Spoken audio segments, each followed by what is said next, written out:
Daily life ക്ലബിന്റെ മറ്റൊരു പുതിയ വീഡിയോയിലേക്ക് നിങ്ങൾക്ക് ഏവർക്കും സ്വാഗതം. ഇന്ന് നമ്മൾക്കൊരു അതിഥിയുണ്ട്. അദ്ദേഹത്തെ നിങ്ങൾക്ക് പരിചയപ്പെടുത്തേണ്ട യാതൊരു ആവശ്യമില്ല. കഴിഞ്ഞ ഒരു വീഡിയോയിൽ നിങ്ങൾ അദ്ദേഹത്തെ കണ്ടതാണ്. IBNCയുടെ ഡയറക്ടറും സിഇഒയുമായ സജിത് കുമാർ സാറാണ് ഇന്ന് നമ്മളോട് കൂടി ജോയിൻ ചെയ്യുന്നത്. സാർ, ഞങ്ങളുടെ ചാനലിലേക്ക് സ്വാഗതം. ഓക്കെ സാർ, ഇപ്പോൾ ഗോൾഡിന്റെ റേറ്റ് നോക്കുകയാണെങ്കിൽ വളരെയധികം കഴിഞ്ഞ വർഷങ്ങളിലും മുൻ വർഷങ്ങളിലൊക്കെ അപേക്ഷിച്ച് നോക്കുകയാണെങ്കിൽ ഇതിന്റെ പ്രൈസിങ്ങിന് നമ്മൾ റോക്കറ്റ് വിട്ട പോലെ ഇങ്ങനെ കിളർന്നുകൊണ്ടിരിക്കുകയാണ്. അപ്പൊ ഇതിന് എങ്ങനെയാണ് ഇതിനെ നോക്കിക്കാണാൻ നമുക്ക് പറ്റുന്നത്? ഇത് ഇനി ഗോൾഡിന്റെ പ്രൈസ് നമുക്ക് താഴോട്ട് വരുന്നു, എന്തുകൊണ്ടാണ് ഈ പ്രൈസ് ഇങ്ങനെ ഹൈയിലോട്ട് പോയിക്കൊണ്ടിരിക്കുന്നത്? വേൾഡിലെ ഷെയർ മാർക്കറ്റ് നോക്കുകയാണെങ്കിലും അല്ലെ മറ്റേ അമേരിക്കൻ സ്റ്റോക്ക് എക്സ്ചേഞ്ച്, അങ്ങനെ എന്ത് നോക്കുകയാണെങ്കിലും എല്ലാം താഴോട്ടാണ് വരുന്നത്. ഈ ഗോൾഡ് മാത്രം എന്തുകൊണ്ടാണ് മുകളിലോട്ട് വരുന്നത്? തീർച്ചയായിട്ടും ഇപ്പോ സ്വർണത്തിന്റെ വില എല്ലാ ദിവസവും കയറിക്കൊണ്ടിരിക്കുകയാണ്. ഇപ്പൊ 9 വർഷം കഴിഞ്ഞിട്ടാണ് പിന്നെ നമ്മൾ കേൾക്കുന്നു ഈ സ്വർണത്തിന്റെ വില സർവകാല റെക്കോർഡ് ഉയർച്ചയിലേക്ക് വന്നത്. 9 വർഷം മുന്നേ നമ്മൾ കേൾക്കുമ്പോഴും ഇനി അത് വരുമോ ഇല്ലയോ ഈ ഒരു കൺഫ്യൂഷൻ തന്നെ ഉണ്ടായിരുന്നു. പക്ഷെ നിക്ഷേപകരെ സംബന്ധിച്ച് ഈ സ്വർണം എന്ന് പറഞ്ഞാൽ ഒഴിച്ചുകൂടാൻ പറ്റാത്ത ഒരു കാര്യമാണ്. അത് ഇപ്പൊ നമ്മൾ ചെറിയ നിക്ഷേപകരാണെന്നുണ്ടെങ്കിലും ഇപ്പോൾ സെൻട്രൽ ബാങ്ക് വരെ നിക്ഷേപം ചെയ്യുന്നുണ്ട് സ്വർണ്ണത്തിൽ. എല്ലാ സെൻട്രൽ ബാങ്കുകളും എല്ലാ രാജ്യങ്ങൾക്കും അവരുടെ റിസർവ് ഗോൾഡിലുണ്ടെന്നുള്ളതാണ് ഏറ്റവും പ്രത്യേകത. പിന്നെ ഇങ്ങനെയുള്ള ഒരു പാൻഡമിക് സിറ്റുവേഷനൊക്കെ വരുമ്പോൾ സ്വർണത്തിലാണ് ഏറ്റവും കൂടുതൽ ഇൻവെസ്റ്റ്മെന്റ് പോകുന്നത്. ആ ഒരു മെറ്റൽ കറൻസിയിലെ മെറ്റലിൽ നമുക്ക് പറയാവുന്നത് ആ ഒരു വാല്യൂ എപ്പോഴും കാണുന്നുണ്ട്, ഒരു ഫിസിക്കൽ വാല്യൂ എപ്പോഴും കാണുന്നുണ്ട്. ഇപ്പോൾ പല രീതിയിൽ പല രാജ്യങ്ങളിൽ നമ്മൾ നോക്കിക്കഴിഞ്ഞാൽ നമ്മൾ കറൻസി പ്രിന്റ് ചെയ്യുന്നതിന് ബാക്ക് ആയിട്ടിരിക്കുന്നത് ഒരു പരിധി വരെ ഈ സ്വർണം സെക്യൂരിറ്റി എന്ന രീതിയിൽ സ്വർണമായിരിക്കും. അപ്പോൾ ഇതിനകത്ത് പറയുന്നത് ഒരു സേഫ് ഹെവൻ ഇൻവെസ്റ്റ്മെന്റ് എന്നുള്ള രീതിയിലാണ് എല്ലാവരും കാണുന്നത്. അതായത് സ്വർണത്തിൽ നിക്ഷേപിച്ചാൽ പൈസ പോകില്ല എന്നുള്ള ഒരു വിശ്വാസം എല്ലാവരിലും ഉണ്ട്. അതുകൊണ്ടാണ് ഇപ്പോൾ സ്വർണത്തിൽ തന്നെ ഇങ്ങനെ വരുന്നത്. അത് നമുക്ക് പണയം വെച്ച് അത്യാവശ്യം നമുക്ക് അറിയാലോ. നമ്മുടെ ട്രഡീഷണൽ ആയിട്ടുള്ള ഒരുപാട് കാര്യങ്ങൾ നമ്മുടെ കേരളത്തിന്റെ തന്നെ പ്രത്യേകിച്ച് മലയാളികളുടെ നോക്കുകയാണെന്നുണ്ടെങ്കിൽ ഏറ്റവും വലിയൊരു അസറ്റ് എന്ന് പറഞ്ഞിട്ടുണ്ടെങ്കിൽ നമുക്ക് ഒരു പരിധിവരെ ആ സ്വർണത്തിൽ തന്നെയാണ്. ആ സ്വർണം പണ്ട് മുതലേ നമ്മുടെ കാരണന്മാര് പറയും, സ്വർണം മേടിച്ച് വെക്കുകയാണെന്നുണ്ടെങ്കിൽ അത്യാവശ്യം എന്തെങ്കിലും വേണമെന്നുണ്ടെങ്കിൽ പോയി നമുക്കൊരു ലോൺ എടുക്കാൻ വെച്ചിട്ട് അത് കഴിഞ്ഞിട്ട് പിന്നെ വില കൊടുത്ത് വിൽക്കാം. അപ്പം അതും ശരിക്കും ഒരു ഇൻവെസ്റ്റ്മെന്റ് സ്ട്രാറ്റജിയാണ്. ഇത് തന്നെയാണ് എല്ലാവരും ചെയ്യുന്നത്. ഇപ്പൊ സെൻട്രൽ ബാങ്ക് വരെയാണെന്നുണ്ടെങ്കിലും ഈ പറഞ്ഞ പോലെ ഗോൾഡിന്റെ ആ റിസർവിന്റെ തന്നെ വാല്യൂന്ന് വെച്ചിട്ടാണ് പല രീതിയിൽ കാര്യങ്ങൾ മുന്നോട്ട് നീങ്ങിക്കൊണ്ടിരിക്കുന്നത്. ഇന്ത്യ ആണെങ്കിൽ അങ്ങനെ ചെയ്യുന്നുണ്ട്. അപ്പോൾ എപ്പോഴും ഇങ്ങനെ ഒരു പാൻഡമിക് സിറ്റുവേഷൻ, എന്തെങ്കിലും ഈ പറഞ്ഞ പോലെ ഒരു അരക്ഷിതാവസ്ഥ വരുന്ന സമയത്ത് എല്ലാവരും പ്രിഫർ ചെയ്യുന്നത് ഈ ഗോൾഡിലേക്ക് നിക്ഷേപിക്കുക എന്നുള്ളതാണ്. പ്രധാനമായിട്ട് അതൊരു വാല്യൂ നമുക്ക് കാണുവാൻ സാധിക്കും, അതൊരു അസറ്റാണ്. ആ രീതിയിലാണ് നിക്ഷേപം പോയിക്കൊണ്ടിരിക്കുന്നത്. അപ്പോൾ പ്രത്യേകിച്ച് ഇപ്പോൾ ഈ COVID-19 പാൻഡമിക്കിന്റെ ഒരു സിറ്റുവേഷൻ വന്നപ്പോൾ എല്ലാ ഇക്കണോമിയും താഴേക്ക് വന്നുകൊണ്ടിരിക്കുകയാണ്. നമുക്ക് ഏതാണ്ട് 50% അതിന്റെ മുകളിലേക്ക് വരെ ആ ഒരു താഴ്ച നമ്മൾ കണ്ടു. അത് ഇന്ന് തിരിച്ച് കയറിക്കൊണ്ടിരിക്കുകയാണ്. ആ താഴെ വരുന്ന സമയത്ത് ഈ പറഞ്ഞ പോലെ എല്ലാ കറൻസികളും പലരും ഈ കറൻസികളിൽ ഹോൾഡ് ചെയ്യുന്നുണ്ടായിരുന്നു. ഇപ്പോൾ കമ്പനികളിലാണെന്നുണ്ടെങ്കിലും വലിയ ഇപ്പോൾ HNIs ആണെന്നുണ്ടെങ്കിലും ഇൻഡിവിജ്വൽ ആണെന്നുണ്ടെങ്കിലും നമുക്കാണെങ്കിലും പല രീതിയിലുള്ള കറൻസി. ഇപ്പോൾ NRIസിനെ സംബന്ധിച്ച് 2-3 കറൻസിയൊക്കെ എന്താണെങ്കിലും കാണും ഒരു ട്രാവൽ ചെയ്യുന്നത്. അപ്പോൾ ഈ കറൻസിയുടെ ഫ്ലക്ച്വേഷനും കൂടെ ഇതിനകത്ത് ബാധകമാണ്. അതായത് ഒരു ഇക്കണോമി താഴേക്ക് വരുന്നു എന്നുണ്ടെങ്കിൽ അതിന്റെ കറൻസി ഇപ്പോൾ അറിയാലോ, ഇന്ത്യൻ രൂപ പോലെ തകർച്ചയിലേക്ക് വരുന്നു എന്ന് പറയുന്നു, US ഡോളർ താഴേക്ക് വരുന്നു എന്ന് പറയുന്നു. അപ്പൊ ഇതെല്ലാം നമുക്ക് ഇപ്പൊ ഹോൾഡ് ചെയ്യുന്നത്, ഇപ്പൊ ഹ്യൂജ് ആയിട്ട് കമ്പനികളൊക്കെ ഹോൾഡ് ചെയ്യുന്നതിന് അത് ഒരു വലിയൊരു നഷ്ടം വരുന്നു. അപ്പൊ ഇതെല്ലാം നഷ്ടം വരുമ്പോഴത്തേക്ക് ഇപ്പൊ എന്താ ചെയ്യുക? ഓയിൽ പ്രൈസ് അതും താഴെ വന്നിരിക്കുന്നു, സ്റ്റോക്ക് മാർക്കറ്റ് അതും താഴെ വന്നു. നമ്മൾ നോക്കുകയാണെങ്കിൽ ഓൾമോസ്റ്റ് എല്ലാം താഴെ വന്നിട്ടുണ്ട്. അപ്പോഴാണ് ഈ ഒരു സൈഡിൽ ഇവ ഈ ഗോൾഡിന്റെ പ്രൈസ് ഇങ്ങനെ കയറി ആരും അറിയാതെ കയറി അങ്ങനെ വന്നത്. അപ്പൊ ഈ ഒരു സമയത്ത് നമ്മൾ മനസ്സിലാക്കേണ്ട ഒരു കാര്യം എന്താണെന്ന് വെച്ചിട്ടുണ്ടെങ്കിൽ ലോങ് ടൈമിലേക്കുള്ള ഒരു നിക്ഷേപം എന്നുള്ള രീതിയിൽ എപ്പോഴും സ്വർണത്തെ തന്നെ നമുക്ക് വിശ്വസിക്കാം. അപ്പോൾ സ്വർണത്തിൽ ഇൻവെസ്റ്റ്മെന്റ് എങ്ങനെ ചെയ്യണം എന്നുള്ളതാണ് ഏറ്റവും വലിയൊരു കാര്യം. അപ്പൊ ഈ സ്വർണം കൂടിക്കൊണ്ടിരിക്കുന്നത് ഇപ്പൊ സെൻട്രൽ ബാങ്ക് അടക്കം നമ്മുടെ സാധാരണക്കാരായ ആൾക്കാർ വരെ ഈ സ്വർണമുണ്ട്, സ്വർണത്തിന്റെ ആ ഒരു നിക്ഷേപമുണ്ട്. ആ നിക്ഷേപം കൂടി വരികയാണ്. അപ്പൊ കഴിഞ്ഞ വർഷം നോക്കുകയാണെന്നുണ്ടെങ്കിൽ ഏകദേശം ഒരു 25-30% വരെ ഒരു റിട്ടേൺ സ്വർണത്തിൽ നിന്നുണ്ടായി എന്നുള്ളതാണ് ഏറ്റവും പ്രത്യേകം. 1 ഇയറിന്റെ കാര്യം നോക്കുകയാണെങ്കിൽ 29-30% ഇന്ത്യയിൽ തന്നെ, ഇന്ത്യയിലെ മാർക്കറ്റിൽ നമുക്ക് കാണാൻ സാധിക്കും. അപ്പോൾ നമ്മൾ പ്രവാസികളെ സംബന്ധിച്ച് എന്താണ്, പ്രവാസികൾ പുറത്താണ് ഇന്ന് ഗോൾഡ് മേടിച്ച് കൂട്ടുന്നത്. ഇപ്പൊ ഒരുപാട് കാര്യങ്ങൾ മാറ്റത്തിലേക്ക് വരാം. അപ്പൊ പറഞ്ഞു വരുന്നത് ഗോൾഡിന്റെ പ്രൈസ് കൂടുന്നത് പ്രത്യേകിച്ച് ഇങ്ങനെയുള്ള ഒരു പണപ്പെരുപ്പം വരുന്ന സമയത്ത്, അല്ലാന്നുണ്ടെങ്കിൽ ഈ പറഞ്ഞ അർഷിതാവസ്ഥ വരുന്ന സമയത്തോ എല്ലാവരും നിക്ഷേപം വൻ തോതിൽ ഈ ഗോൾഡിലേക്ക് മാറ്റി വെക്കും. ഒരു റിസർവ് ഓക്കെ അറ്റ്ലീസ്റ്റ് അവിടെ ഉണ്ട്, അത് റെസെറ്റായിട്ട് ഇരിക്കട്ടെ എന്ന് പറഞ്ഞിട്ട് നമ്മൾ മാറ്റി വയ്ക്കുക. അത് കഴിഞ്ഞിട്ട് തിരിച്ച് അത് പോകുമ്പോഴാണ് അതിന്റെ താഴ്ച വരുന്നത്. ഇപ്പോൾ നമ്മൾ 2015 നോക്കുകയാണെങ്കിൽ ഇത് ഓൾ ടൈം ഹൈ, 1900 വന്ന ഈ സംബന്ധിക്ക് 1920 $ആയിരുന്നു ഒരു ഔൺസിന് അന്നുണ്ടായിരുന്നത്. അപ്പൊ അതെന്ന് വെച്ചിട്ടുണ്ടെങ്കിൽ എല്ലാവരും പറഞ്ഞു ഓൾ ടൈം ഹൈ എന്ന് പറഞ്ഞിട്ട് അത് നേരെ താഴെ വന്നുണ്ട്. അതിന് താഴെ ഗ്രാജുവലായിട്ട് താഴെ വന്നു കഴിഞ്ഞാൽ ഈ ഇക്കണോമിക്കൽ റിക്കവറി വരുന്ന സമയത്ത് ഇതെല്ലാം തിരിച്ച് ഈ പൈസ മുഴുവൻ സ്റ്റോക്ക് മാർക്കറ്റിലേക്കും കറൻസികളിലേക്കും മറ്റ് അസറ്റുകളിലേക്കും വരും. അതിന്റെ ഒരു റേഷ്യോ എങ്ങനെയായിരിക്കും? ഇപ്പൊ നമ്മളിപ്പം ഈ മാർക്കറ്റ് സ്റ്റഡി ആയി വന്നു കഴിഞ്ഞാൽ ഇപ്പം ഈ വിലയിൽ നിന്ന് ഗോൾഡ് താഴോട്ട് പോയി കഴിഞ്ഞാൽ അത് എത്രയും വരെ താഴോട്ട് പോകാൻ കൊണ്ട് സാധ്യത ഉണ്ടായിരിക്കും ഒരു മാർക്കറ്റിന്റെ ഒരു എക്സ്പീരിയൻസ് അനുസരിച്ച്? ഇപ്പോ എക്സ്പീരിയൻസ് ഇപ്പൊ നമ്മുടെ ഇന്റർനാഷണൽ മോണിറ്ററി ഫണ്ട് അല്ലെങ്കിൽ വേൾഡ് ബാങ്കിന്റെ റിപ്പോർട്ട് ഇപ്പൊ COVID-19 നമുക്ക് കിട്ടിയിട്ടുണ്ട്. ആ സമയത്ത് എന്താ പറയുക, ഏകദേശം പകുതി വരെ താഴേക്ക് വരാൻ സാധ്യതയുണ്ട് എന്നുള്ളതാണ് പറയുന്നത്. ഇപ്പോൾ അതായത് ഇക്കണോമിക്കൽ ഒരു സിറ്റുവേഷൻ വെച്ചിട്ട് നോക്കുകയാണെങ്കിൽ അപ്പോൾ നമ്മുടെ ഇന്ത്യൻ സ്റ്റോക്ക് മാർക്കറ്റ് എത്രത്തോളം താഴെ വന്നു ആ ഒരു കാര്യം ഒന്ന് നോക്കൂ. നമുക്ക് 20-25% നമുക്ക് മിനിമം അത് താഴേക്ക് വന്ന സമയത്ത് അത് ഇത്ര ശതമാനം ഇതിനകത്ത് കയറി വന്നിട്ടുണ്ട്. ഏത് ഗോൾഡിലും അതുപോലെ കയറി വന്നിട്ടുണ്ട്. അപ്പോൾ നമ്മൾ നോക്കേണ്ടതെന്ന് വെച്ചിട്ടുണ്ടെങ്കിൽ ഈ ഫ്ലക്ച്വേഷൻ വന്നുകൊണ്ടിരിക്കുക, എപ്പോഴും ഫ്ലക്ച്വേഷൻ വന്നുകൊണ്ടിരിക്കുക, അതിനെ മറികടക്കുക, അതിന് വേണ്ടിയിട്ടുള്ള സ്ട്രാറ്റജി, അതായത് നമ്മൾ ഒരു സ്പെക്കുലേഷനിലേക്ക് പോവാതിരിക്കുക. എപ്പോഴും ഒരു വിഷയത്തിലേക്ക് വരുമ്പോഴത്തേക്ക് പ്രത്യേകിച്ച് ഗോൾഡിൽ നമ്മൾ ബൈ ചെയ്ത് സെല്ല് ചെയ്ത് ബൈ ചെയ്ത് സെല്ല് എന്നുള്ള ആ ഒരു രീതിയിലേക്ക് അല്ല കണക്കാക്കുന്നത്. ഒരു കീപ്പ് ഓൺ ഇൻവെസ്റ്റ്മെന്റ് എന്നുള്ള ഒരു രീതിയിലേക്കാണെന്നുണ്ടെങ്കിൽ തീർച്ചയായിട്ടും അത് നല്ല രീതിയിൽ നമുക്ക് റിട്ടേൺ കിട്ടും. ഈ കഴിഞ്ഞ വർഷത്തെ റിട്ടേൺ നോക്കുകയാണെന്നുണ്ടെങ്കിൽ നമുക്കറിയാമല്ലോ, കഴിഞ്ഞ വർഷം താഴ്ച നിൽക്കുന്ന സമയത്ത് പോലും ഈ വേരിയേഷൻ ആണ് 25-30% വരെ വേരിയേഷൻ സ്വർണത്തിൽ ഉണ്ടായിരുന്നു.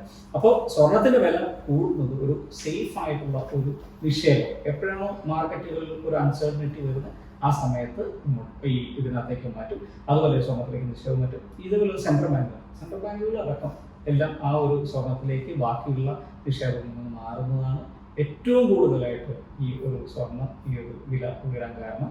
ഇപ്പോൾ US ഡോളറിന്റെ കാര്യം നോക്കിക്കഴിഞ്ഞാൽ US ഡോളർ ഇപ്പോൾ മാർക്കറ്റിൽ താഴെ വന്നു, അതിന്റെ മൂല്യം താഴുന്ന സമയത്ത് നിക്ഷേപകർ എന്ത് ചെയ്യും, ആ US ഡോളറിലുള്ള ആ എമൗണ്ട് കംപ്ലീറ്റ് ഗോൾഡിലേക്ക് എടുക്കാം. അതുപോലെ നമ്മൾ നോക്കുകയാണെന്നുണ്ടെങ്കിൽ വേറൊരു പ്രതിഭാസം, ഇപ്പൊ നമ്മൾ വേൾഡ് ഗോൾഡ് കൗൺസിൽ ഇപ്പൊ റീസെന്റ് ആയിട്ട് ഒരു റിപ്പോർട്ട്, ആ റിപ്പോർട്ടിൽ പറഞ്ഞിരിക്കുന്നത് വളരെ ഒരു ശ്രദ്ധിക്കേണ്ട ഒരു കാര്യമാണ്. അതിനകത്തേക്കാണ് നമ്മൾ ഫോക്കസ് ചെയ്യാൻ പോകുന്നത് ഇന്നത്തെ ഒരു ഡിസ്കഷൻ. അപ്പോൾ ആൾക്കാർക്ക് അറിയാം, ഇപ്പോൾ ഗോൾഡ് മേടിച്ച് വെക്കുകയാണെങ്കിൽ 5 കാര്യങ്ങളാണ് ശരിക്കും വരുന്നുണ്ടെങ്കിൽ അവരുടെ ആ ഒരു എക്സ്പെൻസ് ആയിട്ട് വരുന്നത്. ഇപ്പോൾ കോർപ്പറേറ്റ് കമ്പനികളൊക്കെ ആണെന്നുണ്ടെങ്കിൽ ബാങ്കുകളൊക്കെ ആണെന്നുണ്ടെങ്കിൽ എല്ലാവരും ഗോൾഡ് മേടിച്ച് വെക്കുന്നുണ്ടോ. ഈ ഗോൾഡ് മേടിച്ച് വെക്കുമ്പോൾ ഉള്ള ഒരു മാർക്കറ്റ് റിസ്ക്കാണ്. മാർക്കറ്റ് റിസ്ക് എന്ന് പറഞ്ഞിട്ടുണ്ടെങ്കിൽ ഇപ്പോൾ അതിന് ഹെഡ്ജ് ചെയ്യാന്ന് പറഞ്ഞൊരു കോസ്റ്റാണ്. അതായത് മാർക്കറ്റ് ഫ്ലക്ച്വേറ്റ് ചെയ്യാന്ന് അതിനെ പിടിച്ചു നിർത്താൻ പറ്റുള്ള ഒരു കോർപ്പറേറ്റ് സ്ട്രാറ്റജിയാണ് ഹെഡ്ജിങ് എന്ന് പറയുന്നത്, ബാങ്കുകളൊക്കെ ചെയ്യുന്നതാണ്. പിന്നെ രണ്ടാമത്തെ കാര്യം, ഇതെവിടെയെങ്കിലും സൂക്ഷിച്ചു വെക്കണ്ടേ, ഇത് സൂക്ഷിച്ചു വെക്കുന്നതിന് ലോക്കറിന്റെ ചാർജ് വരുന്നുണ്ട്. പിന്നെ ആ ലോക്കറിൽ വെച്ചാൽ മാത്രം പോരാ, അത് ഇൻഷുറൻസിന്റെ ചാർജ് വരുന്നുണ്ട്. പിന്നെ അതുകൂടാതെ ഇപ്പോൾ ട്രാൻസ്പോർട്ടേഷന്റെ ചാർജ് വരുന്നുണ്ട്. അപ്പൊ ഇങ്ങനെയുള്ള ഈ ചാർജുകൾ വെച്ച് നോക്കുകയാണെന്നുണ്ടെങ്കിൽ നമുക്ക് നല്ലൊരു ചെലവ് ഒരു 10% എമൗണ്ട് ഇനി നമ്മൾ അത് ഇപ്പൊ ബാങ്കുകളുടെ അവർ കോയിനോ ബാറുകളൊക്കെ ആയിട്ടായിരിക്കും വെച്ചിരിക്കുക. ഇനി സാധാരണക്കാരുടെ കാര്യം നോക്കുകയാണെന്നുണ്ടെങ്കിൽ നമ്മൾ ഇതിന് കൂടാതെ ഒരു മാർജിൻ ഈ മാർക്കറ്റിൽ വരുന്നുണ്ട്. ഈ ഒരു എക്സ്പെൻസ് ഇതെല്ലാം നമ്മൾ ഗോൾഡിന്റെ റേറ്റിൽ കണക്കാക്കിയിട്ടാണ് ഇതിന് കൂട്ടവും കുറയ്ക്കുകയും ചെയ്യുന്നത്. നമ്മളെ സംബന്ധിച്ചാണെങ്കിലും ഈ പണിക്കാശാണ് ഏറ്റവും കൂടുതൽ വരുന്നത് അല്ലെ. അതായത് മേടിക്കുമ്പോൾ പണിക്കൂലി എന്ന് പറഞ്ഞിട്ട് അവര് കൂട്ടി നമ്മൾ തിരിച്ചു കൊടുക്കുമ്പോൾ അതെന്ന് പറഞ്ഞ് കുറയ്ക്കുകയും ചെയ്യും. അപ്പൊ ഇത് ശരിക്കും പറഞ്ഞിട്ടുണ്ടെങ്കിൽ നമുക്ക് ഏറ്റവും വലിയൊരു ഒരു നഷ്ടമാണ് ശരിക്കും പറഞ്ഞിട്ടുണ്ടെങ്കിൽ നമ്മുടെ സാധാരണക്കാരെ വെച്ച് നോക്കുകയാണെങ്കിൽ. അപ്പൊ അതിന് ഇപ്പൊ വേൾഡ് ഗോൾഡ് കൗൺസിലിൽ കണ്ടുവന്നിരിക്കുന്ന ഒരു കാര്യം, നമ്മൾ NRIs അടക്കം ചെയ്യുന്ന ഇപ്പൊ നാട്ടിലാണെങ്കിലും ആൾക്കാർ ചെയ്യുന്നത് വൻതോതിൽ ETF എന്ന് പറയും, എക്സ്ചേഞ്ച് ട്രേഡഡ് ഫണ്ട്. അതായത് ഇത് ഒരു സർട്ടിഫിക്കറ്റ് മോഡലാണ് വരുന്നത്. നമ്മൾ ഷെയറിന് നേരത്തെ സർട്ടിഫിക്കറ്റ് നമുക്കൊരു പേപ്പറിലായിട്ട് കിട്ടും, അതെല്ലാം നമ്മൾ ഡിമാറ്റ് ചെയ്തു. അതുപോലെ തന്നെ ഇതിപ്പോൾ ഡിമാറ്റ് ചെയ്ത മോഡിലേക്ക് വന്നു. അപ്പോൾ അതിനകത്ത് എന്താ വെച്ചാൽ പ്യൂരിറ്റി ഇത് എല്ലാം സ്റ്റെബിലൈസ്ഡ് ആണ്. അപ്പോൾ അങ്ങനത്തെ ഒരു സിസ്റ്റം, അതായത് എക്സ്ചേഞ്ച് ട്രേഡഡ് ഫണ്ടിലേക്ക് അമേരിക്ക, ഇന്ത്യ അടക്കമുള്ള രാജ്യങ്ങളിലേക്ക് വന്ന നിക്ഷേപം ഹ്യൂജ് നിക്ഷേപമായിരുന്നു. അതായത് ഇപ്പൊ പരമ്പരാഗതമായിട്ടുള്ള ആ ഒരു ഗോൾഡ് ഓർണമെന്റ്സ് മേടിച്ച് വെക്കുന്നത് മാറി ആൾക്കാർ ഇപ്പോൾ വരുന്ന ഒരു സിസ്റ്റമാണ് ഈ എക്സ്ചേഞ്ച് ട്രേഡഡ് ഫണ്ട് എന്ന് പറഞ്ഞാൽ അതിനകത്തേക്ക് നിക്ഷേപിക്കുന്നത്. അതൊരു സിസ്റ്റമാണ് ശരിക്കും. അവിടെ ഈ സ്വർണം അവർ കീപ്പ് ചെയ്യുന്നുണ്ട്. പക്ഷെ അതിൻ്റെ ഒരു പ്രത്യേകത എന്ന് പറഞ്ഞിട്ടുണ്ടെങ്കിൽ നമുക്ക് ഈ പറഞ്ഞ പോലെ നമ്മുടെ കയ്യിൽ വെച്ചുകൊണ്ടിരിക്കേണ്ട കാര്യമില്ല. ഒരുപാട് അതിൻ്റെ ഒരു ഡീറ്റെയിൽ ആയിട്ടുള്ള ഒരു ഡിസ്കഷൻ നമുക്ക് വരാം. അപ്പോൾ എക്സ്ചേഞ്ച് ട്രേഡഡ് ഫണ്ടിലേക്ക് ഇപ്പോൾ വേൾഡ് ഗോൾഡ് കൗൺസിൽ റിപ്പോർട്ടിൽ തന്നെ പറയുന്നു, പരമ്പരാഗതമായിട്ടുള്ള ആ ഒരു മാറ്റത്തിൽ നിന്ന് ആൾക്കാർ, അതായത് നിക്ഷേപകർ മാറി ചിന്തിച്ചു. ഏറ്റവും അതായത് റെക്കോർഡ് ഹൈയിലേക്ക് നിക്ഷേപം വന്നു എന്നുള്ളതാണ് ഇപ്പോൾ നമുക്ക് ഒരു പുതിയ റിപ്പോർട്ട് നമുക്കായിരുന്നു വേൾഡ് ഗോൾഡ് കൗൺസിലിന്റെ നമുക്ക് കാണാൻ സാധിക്കുന്നത്. ആ റിപ്പോർട്ട് വെച്ചുകൊണ്ട് നമ്മളൊന്ന് മാർക്കറ്റിനെ താരതമ്യം ചെയ്യുകയാണെങ്കിൽ ഗോൾഡിന്റെ പ്രൈസ് ഇനിയും ഉയരാൻ കണ്ടാണ് സാധ്യത കൂടുതൽ അല്ലേ? ഇപ്പോൾ ഗോൾഡിന്റെ ഇനി അടുത്ത വർഷം നമ്മൾ ഇനി ഇതോടുകൂടി ഗോൾഡ് ഇൻവെസ്റ്റ്മെന്റ് നിർത്താം എന്നുള്ളതല്ല ശരിക്കും. ഇപ്പൊ നമ്മൾ ഈ ഒരു 9 വർഷം തന്നെ നോക്കുകയായിരുന്നുണ്ടെങ്കിൽ എല്ലാവരും നിർത്തി പോയേ. അങ്ങനെയല്ല. ഇപ്പൊ സെൻട്രൽ ബാങ്ക് അടക്കമാണെന്നുണ്ടെങ്കിൽ എല്ലാവർക്കും ഇപ്പൊ നമ്മുടെ RBI റിസർവ് ബാങ്കിനുണ്ട്, സെൻട്രൽ ബാങ്ക് ഓഫ് UAE ഉണ്ട്, എല്ലാ സെൻട്രൽ ബാങ്കിനും ഈ പറഞ്ഞ പോലെ ഈ സ്വർണത്തിന്റെ നിക്ഷേപം ഉണ്ട്. ഇത് ഒരു പറയുന്ന എക്കണോമിയെ സ്റ്റെബിലൈസ് ചെയ്യാനായിട്ട് ഉള്ള ഒരു ടൂൾ കൂടിയാണ് ഈ പറഞ്ഞ പോലെ ഈ ഇൻവെസ്റ്റ്മെന്റ്, ഗോൾഡ് ഇൻവെസ്റ്റ്മെന്റ് പറയുന്നത്.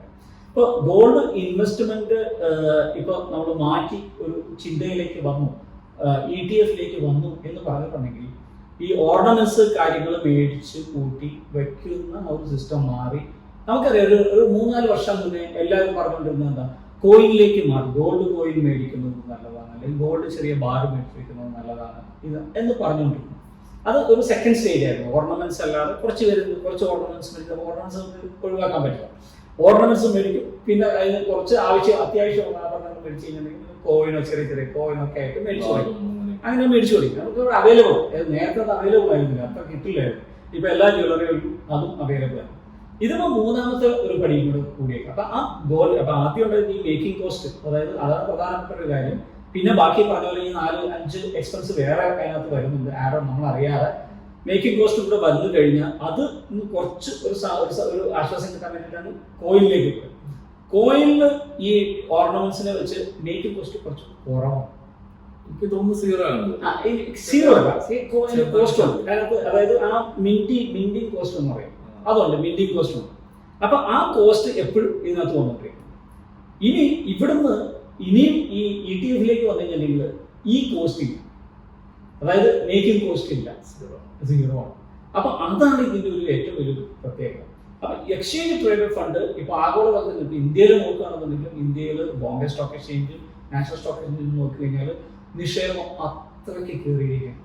ആ നിക്ഷേപത്തിനുള്ള ഒരുപാട് മാർഗങ്ങളും നമുക്ക് വരുന്നുണ്ട്, മനസ്സിലായില്ലേ? ഇപ്പോൾ നാട്ടിലുള്ളവർക്കാണെന്നുണ്ടെങ്കിൽ അവർക്ക് അവരുടെ ബാങ്കിൽ തന്നെ ഓൺലൈനിൽ ലിങ്കാണ് ETF, അതെ, എക്സ്ചേഞ്ച് ട്രേഡ് ഫണ്ട്. അപ്പൊ അങ്ങനെയുള്ള പല കാര്യങ്ങളുണ്ട് നമ്മൾ അക്കൗണ്ട് ഓപ്പൺ ചെയ്യേണ്ടതായിട്ടുള്ള കാര്യം. ഇപ്പൊ പ്രവാസികളെ സംബന്ധിച്ച് നോക്കുകയാണെന്നുണ്ടെങ്കിൽ ഇപ്പൊ നമ്മളെല്ലാവരും ഈ ഷെയർ മേടിക്കുന്നതിന് നമ്മൾ കഴിഞ്ഞ ഡിസ്കസ് ചെയ്തു. അതായത് അതും ഒരു സിസ്റ്റമാറ്റിക് ആയിട്ടുള്ള ഇൻവെസ്റ്റ്മെന്റ് കൊണ്ടുവരാം. അതോടൊപ്പം തന്നെ ഈ സ്വർണവും ഒരു സിസ്റ്റമാറ്റിക് ആയിട്ടുള്ള ഇൻവെസ്റ്റ്മെന്റിലേക്ക് വരാൻ പറ്റും. ഇപ്പൊ നമ്മുടെ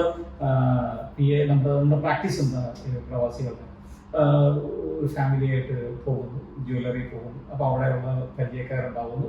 അപ്പോൾ അങ്ങനെ നമുക്ക് ഒരു കോയിൻ എന്നുള്ളത് തുടങ്ങി 2, 3, 4, 5 അവർക്ക് നല്ലൊരു നാക്കുണ്ട്. ആ രീതിയിൽ നമ്മൾ മാക്സിമം മേടിച്ച് എടുത്തിട്ട്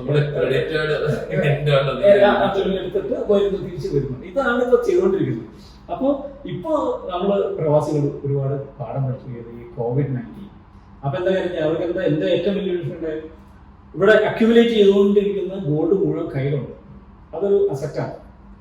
അത് നമുക്ക് ക്യാഷാണ്, അതായത് ക്യാഷിനൊരു കുറവൊന്നും ഇവിടെ മനസ്സിലായില്ല. നമ്മൾ ലിക്വിഡിറ്റിക്ക് എല്ലാത്തിനും കുറവുണ്ട്. ഇതുകൊണ്ട് വിൽക്കാൻ നേരത്താണ് ഈ ഒരു സംഭവം നമ്മൾ മനസ്സിലാക്കുന്നത്. ഇത് മേടിച്ച് കഴിഞ്ഞാൽ ഈ പണിക്കുറവ്, അതിൻ്റെ ആ ഒരു നഷ്ടവും ബാക്കിയുള്ള നഷ്ടവും കൂടെ വരുന്നത് ശരിക്കും പറഞ്ഞൊരു 10 to 15% വരെ അതിൽ നിന്നൊരു ലോസ് വരുന്നുണ്ടെന്നുള്ളത് നമ്മൾ മനസ്സിലാക്കിയത്. ഗോൾഡിന്റെ ഒരു ഹൈ വാല്യൂ പോയതിന്റെ ലാഭം ശരിക്കും പറഞ്ഞാൽ ഇവിടെ, അതായത് ഗോൾഡ് വാങ്ങുന്ന ആൾക്കാർക്ക് ശരിക്കും അത് കിട്ടുന്നില്ല. കാരണം അതിന്റെ പ്രൈസിന്റെ മാർജിൻ 30% മാർജിൻ പോയ 15% ലോസും അവിടെ സംഭവിക്കുകയാണ്. നമ്മുടെ കയ്യിലിരിക്കുന്നതിന്റെ വിൽക്കുമ്പോൾ വരുന്ന ഒരു ലോസാണ് പറയുന്നത്. അപ്പൊ ഈ ലോസ് നമുക്ക് ഒരു പരിധിവരെ ഇല്ലാതാക്കാനുള്ള ഒരു സംവിധാനമാണ് ഈ എക്സ്ചേഞ്ച് ETF, അതായത് എക്സ്ചേഞ്ച് വഴി നമ്മൾ സർട്ടിഫിക്കറ്റ് മേടിക്കും, ഓൺലൈൻ വഴി മേടിക്കുന്നു എന്നുള്ള ഒരു കാര്യങ്ങൾ. അപ്പൊ നമുക്ക് ഇത്ര ഒരു നഷ്ടവും ഉണ്ടാവില്ല. മേടിക്കുന്നത് അതിനകത്ത് മാർക്കറ്റ് റേറ്റ് ആണ് പറയുന്നത്. ആ മാർക്കറ്റ് റേറ്റ് ഇപ്പോൾ നമുക്ക് ഇവിടെ അറിയാം, ഏറ്റവും ഹൈ ലെവലിൽ ഇപ്പോൾ ഡോളറിൽ പറയുകയാണെങ്കിൽ $2065 ഒരു ഔൺസിന്, 32 ഗ്രാംസിനാണ് ഈ പറയുന്ന പോലെ. അത്ര മാത്രം ഇന്റർനാഷണൽ മാർക്കറ്റ് ഏറ്റവും ഹൈ ലെവലിൽ കയറുന്നത്. നമുക്ക് ഇവിടെ ഈ വെള്ളിയാഴ്ച ആയിട്ട് ഇവിടെ വ്യാപാരം നടന്നിട്ടുണ്ട് ഗോൾഡ് സൂക്കിൽ. അതായത് സിറ്റി ഓഫ് ഗോൾഡ് എന്ന് പറയുന്നത് ദുബായിൽ നടന്നത് 246 ദിറംസാണ് ഒരു ഗ്രാമിന് ഇറങ്ങി. അപ്പൊ നാട്ടിലൊക്കെ ഏകദേശം 5000 രൂപയുടെ അടുത്ത് വരികയും ചെയ്തിട്ടുണ്ട്. അപ്പൊ ഇത്രയും ഈ കയറി വന്നിട്ടുണ്ട്. ഇവിടെ നമ്മളിപ്പോ രാവിലെ ഉച്ചയ്ക്ക് വൈകുന്നേരം നമുക്ക് ഇവിടെ ദുബായ് ഗോൾഡ് ആൻഡ് ജ്വല്ലറി ഗ്രൂപ്പിന്റെ റേറ്റ് കിട്ടുന്നുണ്ട്. അപ്പൊ അതിന് 24 ക്യാരറ്റിനാണ് ഈ പറഞ്ഞ ഈ 246 എന്ന് പറഞ്ഞത്. അത് കാൽക്കുലേറ്റ് ചെയ്യുമ്പോൾ ഈ പറഞ്ഞ പോലെ പല കാര്യങ്ങളും ആസ്പെക്ട് വെച്ചിട്ടാണ് ഒരു മാർക്കറ്റിലേക്ക് നിശ്ചയിക്കുന്നത്, ആ റേറ്റ് വരും. പക്ഷെ ഇന്റർനാഷണൽ മാർക്കറ്റിൽ നോക്കുകയാണെന്നുണ്ടെങ്കിൽ അതിനേക്കാൾ കുറച്ചുകൂടി കൂടുതലാണ്. അത് ഈ പറഞ്ഞ പോലെ ഓർണമെന്റ്സിന് വേണ്ടിയിട്ടല്ല, ഈ പറഞ്ഞ പോലെ ബാറും ബാക്കിയുള്ള ഗോൾഡ് കോയിനും ഒക്കെ ആസ്പദമാക്കിയിട്ടാണ് ഒരു ഔൺസ് എന്ന് പറയുന്നത്. ഒരു ഔൺസ് 32 ഗ്രാമാണ്. അതിനാണ് ഈ പറഞ്ഞ $2046 കയറി വന്നിരിക്കുന്നത്. അപ്പൊ ഇവിടെ നമുക്ക് മനസ്സിലാക്കേണ്ടത് ഈ ഇത്രയും കയറി വന്ന സമയത്ത് ഇതിനൊരു മാർജിനൽ ഇമ്പാക്റ്റ് ഉണ്ട്, മാർജിൻ വരുന്നുണ്ട്. ആ മാർജിൻ ഉണ്ടാവില്ല നമ്മൾ ഈ എക്സ്ചേഞ്ചുകളിലേക്ക് പോകുമ്പോൾ. ഇവിടെ എന്താ നമുക്ക് വരുന്നത്, നമ്മൾ മേടിക്കുകയാണെങ്കിലും നമുക്ക് അതിന്റെ ഈ പറഞ്ഞ പോലെ ഇൻഷുറൻസ് കോസ്റ്റ് ശരിക്കും നോക്കുകയാണെങ്കിൽ നമുക്കൊന്ന് സേവ് ചെയ്യണം. ഇപ്പൊ നാട്ടിൽ കൊണ്ട് വെക്കുകയാണെങ്കിലും നമുക്ക് ലോക്കറിൽ പൈസ കൊടുക്കണം, അതുപോലെ അതിന്റെ ഇൻഷുറൻസ് കോസ്റ്റ് എന്ന് പറഞ്ഞുകൊണ്ട് അപ്പൊ ഇങ്ങനെ പല എക്സ്പെൻസ് വരുന്നുണ്ട്. അത് കൂടാതെ കൊണ്ട് വിൽക്കുമ്പോൾ നമുക്ക് ഈ പറഞ്ഞ പോലെ പണിക്കൂലി എന്നുള്ള രീതിയിലും പിന്നെ ഗോൾഡ് റേറ്റിൽ നിന്ന് ഒരു പെർസെന്റേജ് അവർ കുറയ്ക്കുകയും ചെയ്യും. രണ്ട് രീതിയിലാണ് കുറയ്ക്കുന്നത്. ഒന്ന് ഗോൾഡിന്റെ മാർക്കറ്റ് റേറ്റിൽ നിന്ന് ഒരു കുറവുണ്ടാവും, അതുകൂടാതെ ഈ പണിക്കൂലി വേറൊരു കുറവുണ്ടാവും. അപ്പൊ ഇത് രണ്ടും ഈ എക്സ്ചേഞ്ച് ട്രേഡ് ഫണ്ടിൽ വരികയാണെങ്കിൽ അത് ഇന്റർനാഷണൽ റേറ്റിനെ ബേസ് ചെയ്തിട്ടുള്ള ആ റേറ്റ് ആയിരിക്കും അവിടെ വരുന്നത്. അവിടെ ഈ പറഞ്ഞ പോലെ മേടിക്കുന്നതും വിൽക്കുന്നതും ആ ഒരേ ആ റേറ്റ് സിസ്റ്റം ഫോളോ ചെയ്യണം. ഒരേ റേറ്റിലായിരിക്കില്ല, പക്ഷെ ആ സിസ്റ്റം ഉണ്ട്. അതായത് ഇത് വേറെ ഒരു കുറവോ കൂടുതലോ ഉണ്ടാവില്ല. മാർക്കറ്റിന്റെ റേറ്റ് അനുസരിച്ച് മേടിക്കാൻ പറ്റും. ഇതാണ് ഏറ്റവും വലിയ പ്രത്യേകത. അതുപോലെ തന്നെ ഇപ്പൊ ഒരു കാര്യം ചോദിക്കുകയാണ്, നമ്മളിപ്പോ സാധാരണ പ്രവാസി കുടുംബങ്ങള് ഇവിടെ നിന്ന് ഓരോ വർഷവും 1, 2 അല്ലെങ്കിൽ 5, 10 പവൻ സ്വർണം വാങ്ങിയാൽ ഈ സ്വർണം നമ്മൾ നാട്ടിലോട്ട് പോകുന്ന സമയത്ത്, വെക്കേഷൻ പോകുന്ന സമയത്ത് നമ്മൾ കയ്യിലിട്ടുകൊണ്ട് പോയാലോ എങ്ങനെ കൊണ്ടുപോയാലോ അവിടെ കസ്റ്റംസുകാർ നമ്മുടെ കഴുത്തിന് വാള് വെക്കും, നമ്മൾ ഡ്യൂട്ടി കൊടുക്കേണ്ടി വരും, പല പല ഇഷ്യൂസും നമ്മൾ ഫേസ് ചെയ്യേണ്ടതായിട്ട് വരും. അപ്പൊ അങ്ങനെയുള്ളപ്പം സാധാരണ പ്രവാസികൾ ഇവിടെ വാങ്ങുന്നവരുണ്ട്. അവർക്ക് ഇത് നാട്ടിലോട്ടൊന്ന് എത്തിക്കുക എന്നുള്ളത് ശരിക്കും പറഞ്ഞാൽ കൊണ്ട് വളരെ ശ്രമമാണ്. നമ്മൾ അധ്വാനിച്ചുണ്ടാക്കുന്ന പൈസ കൊണ്ട് വാങ്ങുന്ന സ്വർണ്ണമാണെങ്കിൽ അത് ചിലപ്പോൾ അവിടെ കൊണ്ടുവരുമ്പോൾ നമ്മളെ കള്ളക്കടത്തുകാരെ കാണുന്ന പോലെ ആയിരിക്കും ചിലപ്പോൾ അവിടെ കാണുന്നത്. നമുക്ക് സാധാരണ പ്രവാസികളെ സംബന്ധിച്ചിടത്തോളം ഈ സാറ് പറഞ്ഞ ETF-നകത്ത് എങ്ങനെ പൈസ ഇൻവെസ്റ്റ് ചെയ്യാൻ പറ്റും? ഒരു പവൻ സ്വർണം വാങ്ങുന്ന പൈസ ഇൻവെസ്റ്റ് ചെയ്യണോ അതോ ചെറിയ ചെറിയ എമൗണ്ടുകളായിട്ട് ഇൻവെസ്റ്റ് ചെയ്യാൻ പറ്റുമോ? ആ ഇൻവെസ്റ്റ്മെന്റിന്റെ രീതികളെ കുറിച്ചൊന്ന് എക്സ്പ്ലെയിൻ ചെയ്താൽ നല്ലതായിരിക്കും. ഒരു പ്രധാനപ്പെട്ട ഒരു കാര്യം നമ്മൾ മനസ്സിലാക്കേണ്ടത്, ഇപ്പോ പ്രവാസികളെ സംബന്ധിച്ച് ഇന്ത്യയിലേക്ക് നാട്ടിലേക്ക് പോകുമ്പോൾ എത്ര നമുക്ക് സ്വർണം കൊണ്ടുപോകാം എന്നുള്ള ഒരു കാര്യമാണ് എല്ലാവർക്കും കൺഫ്യൂഷൻ. ഇപ്പൊ ഗവൺമെന്റിന്റെ ഒരു റൂൾ അനുസരിച്ച് ഇപ്പോ ഒരു സ്ത്രീക്ക് ആണെന്നുണ്ടെങ്കിൽ 1 ലക്ഷം രൂപ വരെ വരുന്ന, അതായത് 1 ലക്ഷം രൂപ വരെ വരുന്ന സ്വർണമേ കൊണ്ടുപോകാൻ പാടുള്ളൂ. പുരുഷനാണെന്നുണ്ടെങ്കിൽ 50,000 രൂപ വരെ വരുന്ന സ്വർണമാണ് ലീഗലായിട്ട് കൊണ്ടുപോകാൻ പാടുള്ളൂ. അതായത് 3 പവനോട് ഇപ്പൊ വരുന്നത് അത്രേ വരുന്നുള്ളൂ. ആ ഒരു ലെവലിലാണ് നമുക്കിപ്പോ പോകുന്നത്. പിന്നെ നമ്മൾ നോക്കുകയാണെന്നുണ്ടെങ്കിൽ ഈ കൊണ്ടുപോകുന്നത് ഇപ്പൊ അതിൽ കൂടുതൽ കൊണ്ടുപോകുന്നത് ഈ പറഞ്ഞ 12% ഒരു ടാക്സ് അടച്ച് 1 കിലോ വരെ, അതായത് അത് ഒരു കസ്റ്റംസിന്റെ ഒരു റൂളാണ്. 1 കിലോ വരെ കൊണ്ടുപോകുന്നത് ഈ പറഞ്ഞ പോലെ ഈ 12% അടച്ച് ടാക്സ് അടച്ചിട്ടുണ്ടെങ്കിൽ കൊണ്ടുപോകാം. ഇനി 1 കിലോന്റെ മുകളിൽ എത്ര ആണെങ്കിലും കൊണ്ടുപോകാം. അതായത് അതിനകത്ത് ഒരു കാര്യം എന്ന് പറഞ്ഞാൽ 36% അതിന്റെ ടാക്സ്. അപ്പോൾ ലീഗലായിട്ട് കൊണ്ടുപോകാനുള്ള വഴികളുണ്ട്. ഇപ്പൊ നമുക്കറിയാം, ഇവിടുന്ന് നാട്ടിലെത്തിച്ചാൽ ഒരു സ്വർണത്തിന്റെ ഇപ്പൊ ഒരു പവനാണെങ്കിൽ നമ്മൾ ഇവിടുന്ന് വെച്ച് നാട്ടിലെത്തിച്ചിട്ടുണ്ടെങ്കിൽ ഈ പറഞ്ഞ 25 to 30% നമുക്കൊരു അപ്രീസിയേഷൻ നമുക്ക് കിട്ടുന്നുണ്ട്. അത് എങ്ങനെയാ? സ്വർണത്തിനുള്ള അപ്രീസിയേഷനും അതുപോലെ തന്നെ ഇന്ത്യൻ രൂപയിൽ വരുന്ന അപ്രീസിയേഷനുമാണ്. അതായത് അതിന് വരുന്ന ഒരു ബെനിഫിറ്റുമാണ് ശരിക്കും പറഞ്ഞാൽ. അപ്രീസിയേഷനിൽ റുപ്പി വീക്കം ചെയ്യുന്ന കാരണം അതിൽ വരുന്ന ഒരു ബെനിഫിറ്റുമാണ് ശരിക്കും പറഞ്ഞാൽ കിട്ടുന്നത്. ഇനി വേറൊരു കാര്യം എന്ന് വെച്ചാൽ ഈ ETF-ലേക്ക് നിക്ഷേപിച്ചിട്ട് ഇപ്പൊ നിങ്ങളുടെ കയ്യിൽ സ്വർണം ഉണ്ടെങ്കിൽ സ്വർണം അത് നിങ്ങൾക്ക് നല്ല ഒരു റേറ്റ് വരുമ്പോൾ അത് ലിക്വിഡേറ്റ് ചെയ്ത് അത് വിറ്റ് കഴിഞ്ഞിട്ട് ഈ ETF-ലേക്ക് മാറ്റിയിടുന്ന എക്സ്ചേഞ്ച് ട്രേഡഡ് ഫണ്ടിലേക്ക് എത്ര വേണമെങ്കിലും മേടിക്കാം. അതിനകത്ത് അക്കൗണ്ട് ഓപ്പൺ ചെയ്ത് മാറ്റി ഇട്ട് കഴിയുകയാണെങ്കിൽ നിങ്ങൾക്ക് നാട്ടിൽ അത് കൊണ്ടുപോകാനായിട്ടുള്ള ബുദ്ധിമുട്ട് ഉണ്ടാവില്ല. വേറെ യാതൊരു കസ്റ്റം ഡ്യൂട്ടിയോ ബാക്കി ടാക്സോ ഒന്നും അടയ്ക്കേണ്ടി വരില്ല. അപ്പോൾ ഇപ്പോൾ പിന്നെ ഈ പറഞ്ഞ പോലെ നമുക്ക് നമ്മുടെ അക്യുമുലേറ്റ് നമുക്ക് സ്വർണം മേടിക്കേണ്ടതായിട്ടുണ്ട്. ആ മേടിക്കുന്നതും ഈ പറഞ്ഞ പോലെ എക്സ്ചേഞ്ച് ട്രേഡഡ് ഫണ്ടിലേക്ക് വരികയാണെന്നുണ്ടെങ്കിൽ നമുക്ക് ഈ വക കൺസേൺ ഇല്ല. നമ്മൾ ഗ്ലോബലി എവിടെ വേണമെങ്കിലും നമുക്ക് ട്രാവൽ ചെയ്യാൻ നമുക്ക് യാതൊരു റെസ്ട്രിക്ഷനും ഇല്ല. നമ്മുടെ ഈ ഗോൾഡ് ആണെന്നുണ്ടെങ്കിൽ അത് വളരെ സേഫാണ്. നമുക്ക് ഡിമാറ്റ് അക്കൗണ്ട്, ബാങ്ക് അക്കൗണ്ടിൽ പൈസ ക്യാഷ് കിടക്കുന്നത് പോലെ തന്നെ ഡിമാറ്റ് അക്കൗണ്ടിൽ സ്വർണവും കിടക്കും. ഇത് ഏത് സമയത്ത് നമ്മൾ വിൽക്കുന്നു അതിന് മാർക്കറ്റിന്റെ റേറ്റ് തന്നെ കിട്ടും എന്നുള്ളതാണ് ഏറ്റവും വലിയ പ്രത്യേകത. ഇനി വേറൊരു കാര്യം കൂടെ പ്രത്യേകിച്ച് മലയാളികൾ ശ്രദ്ധിക്കേണ്ടതായിട്ടുള്ള ഒരു കാര്യം പറഞ്ഞുതരാം. നമ്മളിപ്പോൾ പലരും അറിയാലോ, ഈ പറഞ്ഞ പോലെ കാരിയറായിട്ടാണ് പോകുന്നത്, എന്നിട്ട് അതിൽ നിന്ന് ഒരു ചെറിയ എമൗണ്ട് കിട്ടും. അല്ലാന്നുണ്ടെങ്കിൽ ഈ ബിസിനസ് ചെയ്തുകൊണ്ട് അവർക്ക് ഒരു 30 തൊട്ട് 50% വരെ ആണ് ഇങ്ങനെയുള്ള ഇല്ലീഗലായിട്ടുള്ള കാര്യങ്ങൾ ചെയ്യുമ്പോൾ കിട്ടുന്നതായിട്ടുള്ള നമുക്ക് റിപ്പോർട്ടുകൾ കാണുന്നത്. പക്ഷേ വേറൊരു പ്രത്യേകത, അതായത് ഇത് നല്ല രീതിയിൽ ശരിക്കും ചെയ്യുകയാണെങ്കിൽ 25 തൊട്ട് 30% ക്ലിയർ ആയിട്ടുള്ള ഒരു പ്രോഫിറ്റ് നമ്മുടെ ഇന്ത്യയിലെ റിപ്പോർട്ടിൽ തന്നെ ഉണ്ട്. അതായത് നമ്മൾ ഈ പറഞ്ഞ ETF-ൽ ഇൻവെസ്റ്റ് ചെയ്ത് കിട്ടിയിരിക്കുന്ന റിട്ടേൺ ആണ് 25 തൊട്ട് 30% വരെ കഴിഞ്ഞ വർഷം. ഇത് ആൾക്കാർക്ക് മനസ്സിലാകാതെ വരുന്നതാണ് ഒരു പരിധി വരെ ഈ പറഞ്ഞ ഇല്ലീഗലായിട്ടുള്ള പല കാര്യങ്ങളിലേക്ക് മൂവ് ചെയ്യുന്നത്. അപ്പോൾ മനസ്സിലാക്കുന്നത് എന്താണെന്ന് വെച്ചാൽ നമ്മൾ ഒരു കറക്റ്റായിട്ടുള്ള ഒരു നിക്ഷേപ മാർഗത്തിലൂടെ വരികയാണെങ്കിൽ നമുക്ക് ഇതിനൊക്കെ കൂടുതൽ നമുക്ക് ബെനിഫിറ്റ് ഉണ്ടാക്കാൻ പറ്റും എന്നുള്ളതാണ് ആദ്യം മനസ്സിലാക്കേണ്ട ഒരു കാര്യം. ഇനി ഈ എക്സ്ചേഞ്ച് ട്രേഡഡ് ഫണ്ടിലേക്ക് വരിക. എക്സ്ചേഞ്ച് ട്രേഡഡ് ഫണ്ട് എന്ന് പറഞ്ഞിട്ടുണ്ടെങ്കിൽ വളരെ ഇമ്പോർട്ടൻ്റ് ആയിട്ടുള്ള ഒരു കാര്യമാണ്, എല്ലാവരും മനസ്സിലാക്കിയിരിക്കേണ്ട കാര്യമാണ്. ഇപ്പോൾ ഒരു ദിവസം മുന്നേ മനസ്സിലാക്കിയാൽ അത് അത്ര ഒരു നല്ലൊരു കാര്യമാണ്. അപ്പോൾ എക്സ്ചേഞ്ച് ട്രേഡഡ് ഫണ്ടിൽ എന്ന് പറഞ്ഞിട്ടുണ്ടെങ്കിൽ ഇത് ഗവൺമെന്റിന്റെ കൺട്രോളിലുള്ള ഒരു സിസ്റ്റമാണ്, ഓൺലൈൻ സിസ്റ്റമാണ്. ഇന്ത്യ ഗവൺമെന്റിന്റെ ഉണ്ട്. എല്ലാ ഗവൺമെന്റിന്റെ കീഴേ വരുന്നതാണ് എക്സ്ചേഞ്ച് ട്രേഡഡ് ഫണ്ട്. അതായത് ഇപ്പോൾ ഒരു എമർജിംഗ് മാർക്കറ്റ് ആണെന്നുണ്ടെങ്കിൽ അതിനകത്ത് എക്സ്ചേഞ്ച് ട്രേഡഡ് ഫണ്ട് കൂടെ വരുന്നുണ്ട്. ഇപ്പോൾ US ഒക്കെ നോക്കിക്കഴിഞ്ഞിട്ടുണ്ടെങ്കിൽ അല്ലെങ്കിൽ നമ്മുടെ ഇന്ത്യ നോക്കിക്കഴിഞ്ഞാലും എല്ലാം വളരെ ഒരു പറയുന്നത് ഒരു സ്റ്റാൻഡേർഡ് ആയിട്ടുള്ള ലെവലിലാണ് ഇപ്പം ഒരു ഇൻവെസ്റ്റ്മെന്റ് നടക്കുന്നത് ഈ എക്സ്ചേഞ്ച് ട്രേഡഡ് ഫണ്ട്. ഇപ്പൊ എക്സ്ചേഞ്ച് ട്രേഡഡ് ഫണ്ടിലേക്ക് വരികയാണെന്നുണ്ടെങ്കിൽ നമുക്ക് ഇപ്പോൾ ജ്വല്ലറി പോകുന്ന പോലെ 1 പവന്റെ അല്ലെങ്കിൽ 2 പവന്റെ മേടിച്ചില്ലെങ്കിൽ നമ്മുടെ സുഹൃത്ത് എന്ത് വിചാരിക്കും, അല്ലാന്നുണ്ടെങ്കിൽ മറ്റുള്ളവർ എന്ത് വിചാരിക്കും.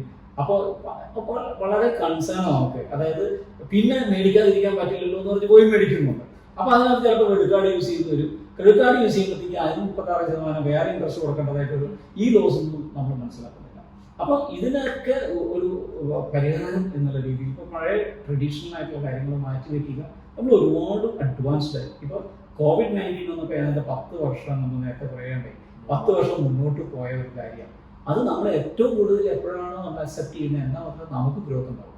അപ്പോൾ ഇത് വരുന്ന വെച്ചിട്ടുണ്ടെങ്കിൽ എക്സ്ചേഞ്ച് ട്രേഡഡ് ഫണ്ടിലേക്ക് വന്നിട്ടുണ്ടെങ്കിൽ നമുക്ക് നമ്മുടെ കയ്യിലുള്ളത് നമ്മൾ വീട്ടിലിരുന്ന് നമുക്ക് മേടിക്കാൻ പറ്റും. അതാണ് ഏറ്റവും വലിയ സംഭവം. അതിന് വേണ്ടിയിട്ട് ഇത് വളരെ റെഗുലേറ്റഡ് ആയിട്ടുള്ള ഒരു കാര്യമാണ്. ഗവൺമെന്റിന്റെ കീഴെ വരുന്ന സ്റ്റോക്ക് എക്സ്ചേഞ്ചുകൾ വഴിയാണ് ഈ സംഭവം നടക്കുന്നത്. ഇനി ഒരു പ്രത്യേകം ശ്രദ്ധിക്കേണ്ടതെന്ന് വെച്ചാൽ ഒരുപാട് ഓൺലൈൻ സൈറ്റുകളുണ്ട് ഗോൾഡ് ബൈ ചെയ്യാന്ന് പറഞ്ഞു. ദയവ് ചെയ്ത് അങ്ങനെയുള്ള ഒരു പ്രശ്നത്തിലേക്ക് പോകരുത്. എക്സ്ചേഞ്ച് ട്രേഡഡ് ഫണ്ട് എന്ന് പറഞ്ഞാൽ അതൊരു സെപ്പറേറ്റ് ആണ്. അത് ഗവൺമെന്റിന്റെ ആണ്, ഗവൺമെന്റ് റെഗുലേറ്റഡ് ആണ്. ഇന്ത്യ നോക്കുകയാണെങ്കിൽ പ്രവാസികൾ അത് ബോംബെ സ്റ്റോക്ക് എക്സ്ചേഞ്ച് അല്ലെങ്കിൽ നാഷണൽ സ്റ്റോക്ക് എക്സ്ചേഞ്ചിന് മാത്രമാണ് അതിനകത്ത് പറഞ്ഞിരിക്കുന്നത്. അതുപോലെ തന്നെ NCX കമ്മോഡിറ്റീസ് എക്സ്ചേഞ്ച് എന്ന് പറഞ്ഞാൽ ഈ എക്സ്ചേഞ്ചുകൾ വഴി മാത്രമാണ് അതിനകത്തുള്ളത്. ഇപ്പോൾ BSE NSE നോക്കിക്കഴിഞ്ഞാൽ ETF ട്രേഡ് ചെയ്യാനായിട്ട്, അതായത് ബൈ ചെയ്യാൻ പറ്റും, ഗോൾഡ് ബൈ ചെയ്യാൻ പറ്റും. ഇനി അതിൻ്റെ ഒരു പ്രത്യേകത ഇവിടെ പറഞ്ഞതാണ്. അപ്പം നമുക്ക് ഈ പറഞ്ഞാൽ നമ്മൾ ക്രെഡിറ്റ് കാർഡിനെ മേടിച്ചു, അല്ലാന്നുണ്ടെങ്കിൽ നമ്മളിവിടെ ഗോൾഡ് മേടിച്ചിട്ടുണ്ടെന്നുണ്ടെങ്കിലും ആദ്യം നമുക്ക് നഷ്ടം വരുന്നത് വെച്ചാൽ ഈ നമ്മുടെ ഇന്റർനാഷണൽ മാർക്കറ്റിന്റെ റേറ്റിനേക്കാൾ കുറച്ച് കൂടുതലായിരിക്കും ആ റേറ്റ് മേടിക്കുന്ന സമയത്ത് ബൈ ചെയ്യുന്നത്. ഇനി അതിൽ കൂടെ നമുക്ക് വർക്കിംഗ് കോസ്റ്റ്, അതായത് പണിക്കൂലി കൂടെ ആഡ് ചെയ്യും, എന്നിട്ടാണ് നമ്മൾ മേടിക്കുന്നത്.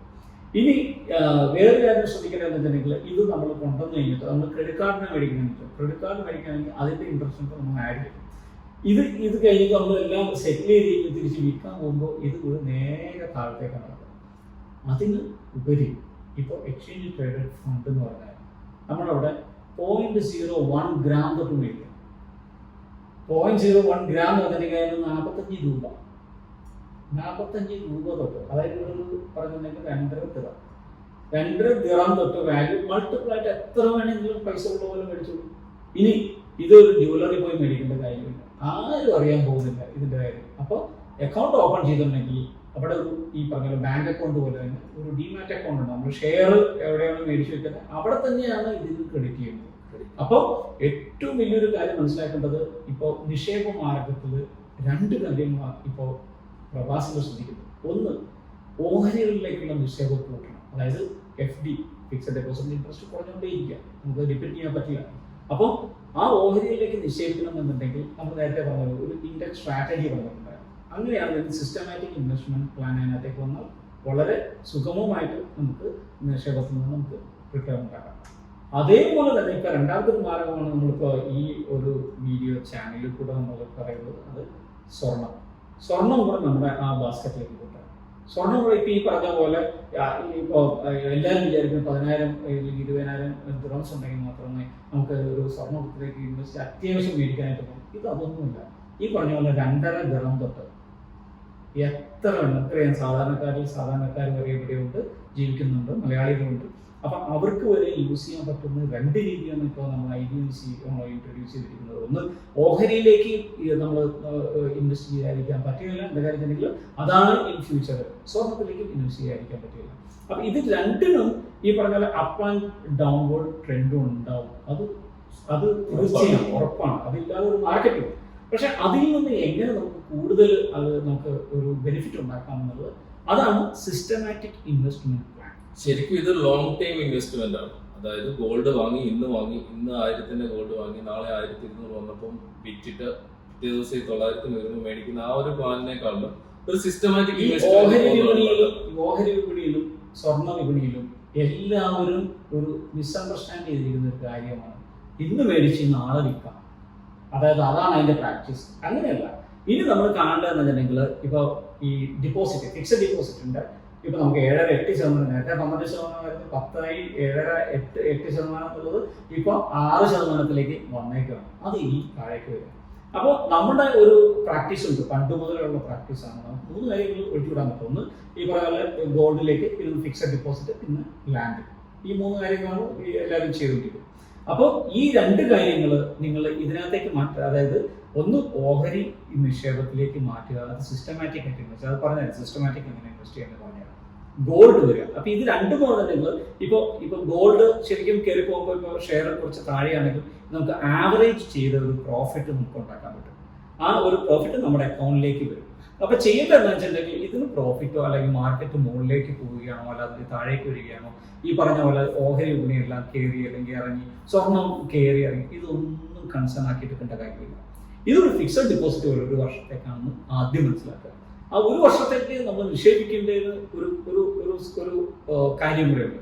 നമ്മൾ മാസം നിക്ഷേപിക്കുക. 12 നമുക്ക് കിട്ടുന്നത് 12 മാസമായിട്ട് നിക്ഷേപിക്കുക. ഒരു കാരണവശാലും എല്ലാം കൂടെ കൊണ്ട് എനിക്ക് എല്ലാം കൂടെ കിട്ടിയ പൈസ എന്ന് അവിടെ കൊണ്ട് ഇൻവെസ്റ്റ് ചെയ്തു. അതായത് ഷെയറുകളിൽ മാത്രം ഇൻവെസ്റ്റ് ചെയ്ത് നമ്മൾ ഇൻഡെക്സ് സ്ട്രാറ്റജി പറയുകയുണ്ടായി. ഒരു ഷെയറിൽ മാത്രം ഇൻവെസ്റ്റ് ചെയ്ത് 30 ഷെയറുകളിലായിട്ട് ഇൻവെസ്റ്റ് ചെയ്യുക. ഓരോ ഷെയർ വെച്ച് മേടിച്ചാൽ മതി. ആ 30 ഷെയറിലാണ് സെൻസെക്സ് എന്ന് പറഞ്ഞിട്ടുണ്ടെങ്കിൽ അത് ഇന്ത്യൻ ഓഹരി വിപണി കൺട്രോൾ ചെയ്യുന്ന ഷെയറുകൾ. അത് മേടിച്ചു നമുക്ക് അറിയാൻ പറ്റും. അതായത് ഒരു ഷെയർ താഴെ വന്നു കഴിഞ്ഞാൽ ഒരു ഷെയർ മുകളിലേക്ക് വരും. അങ്ങനെ നമുക്ക് ഈ ഇന്ത്യൻ ഓഹരി വിപണി ഉയർച്ച വരികയാണെങ്കിൽ നമുക്ക് അതിന്റെ ബെനിഫിറ്റ് എടുക്കാം. അതുപോലെ തന്നെ സ്വർണം നമുക്കിപ്പോൾ ഞാൻ പറയുമല്ലോ 44 ഇന്ത്യൻ രൂപ അല്ലെങ്കിൽ 2.5 ദിറംസ് തൊട്ടുണ്ടെന്ന് പറഞ്ഞു. ഇപ്പോൾ നമുക്ക് ഒരു 100 ദിറം അല്ലെങ്കിൽ 500 ദിറം എത്രയാണോ കിട്ടുന്നത് അതനുസരിച്ച് നമ്മൾ മേടിക്കുക. എല്ലാ മാസവും മേടിക്കാനുള്ള ഒരു കാര്യം നമ്മൾ പ്ലാൻ ചെയ്യുക. നമുക്ക് കിട്ടുന്ന സാലറി, അതിന്റെ സേവിങ്സ് ഉണ്ടാവും. സേവിങ്സിന്റെ ഒരു ഭാഗം നമുക്ക് ഓഹരിക്ക് വേണ്ടി മാറ്റിവെക്കാം, ഒരു ഭാഗം നമുക്ക് ഈ പറഞ്ഞ ഗോൾഡിനും കൂടെ മാറ്റിവെക്കാം. ഇത് രണ്ടും മാറ്റിവെച്ചിട്ട് 2 കാര്യങ്ങൾ നമ്മൾ ഇനിയും വരുന്നുണ്ട്. ഓരോ കാര്യങ്ങൾ നമ്മൾ അടുത്ത ചാനലുകളിലെ ഡിസ്കഷനുകളിൽ നമുക്ക് എന്താണെങ്കിലും നമുക്ക് പറയാം. അപ്പൊ ഇപ്പൊ ഈ രണ്ടാമത്തെ ഇപ്പോൾ ഡാനിയൽ ഇത്രയും കാര്യങ്ങൾ എഫേർട്ട് എടുത്ത് ഇപ്പോൾ എൻ്റെ അടുത്ത് വന്നു, നമ്മൾ എൻ്റെ സൗകര്യം നോക്കി എല്ലാ കാര്യങ്ങളും ഇൻഫർമേഷൻ നിങ്ങൾക്ക് പാസ് ഓൺ ചെയ്യുന്നത് ഒരു നല്ല നാളേക്ക് വേണ്ടി തന്നെയായിട്ടാണ്. അതിന് നിങ്ങൾ ചെയ്യേണ്ട ഒരു കാര്യം എന്നുണ്ടെങ്കിൽ ഇത് കറക്റ്റായിട്ട് ഫോളോ ചെയ്യും. ഇപ്പൊ നമ്മളെ സംബന്ധിച്ച് ഒരുപാട് കാര്യങ്ങൾ കേൾക്കും എന്നുള്ളത് വളരെ ഇൻട്രസ്റ്റ് ആയിട്ടുള്ള ഒരു കാര്യമാണ് പ്രവാസികൾക്ക്, മലയാളികൾക്ക്.